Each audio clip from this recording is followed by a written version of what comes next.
Je suis Frédéric Bellé-Garcia, metteur en scène de 2 pièces, Les Guêpes de l'été nous piquent encore en novembre et L'affaire de la rue de l'Oursine.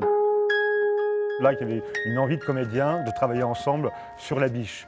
Après, moi j'avais envie de contrebalancer en quelque sorte ce choix, ce travail, par un auteur nouveau, récent, qui a une nouvelle insolence et qui me semblait à la fois être un contrepoids, un contre-pied à La Biche, et à la fois avoir une sorte de fraternité étrange avec La Biche, ce qui fait que, commençant par cet auteur d'ailleurs, on allait regarder La Biche un peu autrement.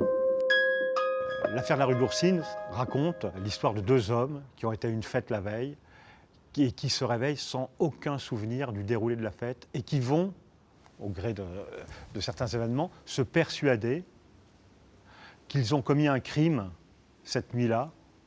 Et se persuadant qu'ils ont commis un crime cette nuit-là, alors que c'est des bourgeois un peu tranquilles, disons, vont se mettre dans l'idée d'éliminer les témoins de ce crime qui n'a jamais eu lieu. C'est 3 personnages, le mari, la femme et l'ami du couple. Le mari commence la pièce par une interrogation, à savoir qui était chez sa femme lundi dernier. La femme prétend que c'est le frère du mari, un certain Marcus, alors que l'ami de la famille prétend que ce Marcus, lundi, était chez lui. Cette interrogation est la première et la dernière de la pièce, mais pour affûter leurs arguments, pour le besoin de l'argumentation, pour le besoin de la justification, Viripayef convoque là-dedans, et les personnages, et Dieu, et la métaphysique, et la guerre en Irak, et comme si le monde, l'histoire du monde pouvait en fait se résumer dans cette interrogation sur laquelle aucun n'arrive à avoir une certitude.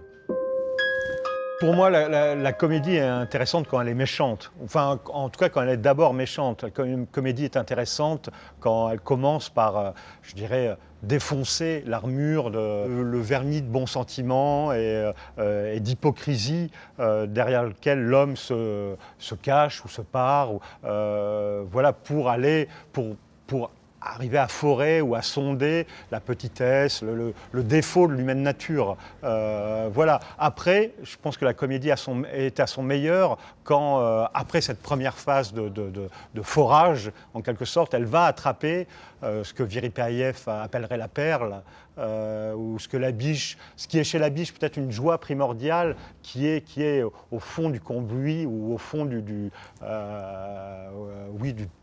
terreau sous lequel se cache l'humain.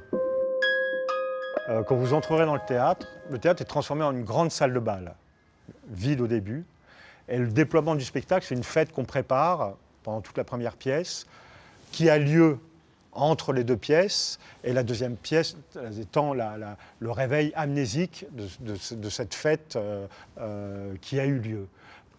Voilà, et donc cette salle de bal va être, disons, hantée à chaque fois par un décor qui apparaît et qui disparaît aussi magiquement que possible.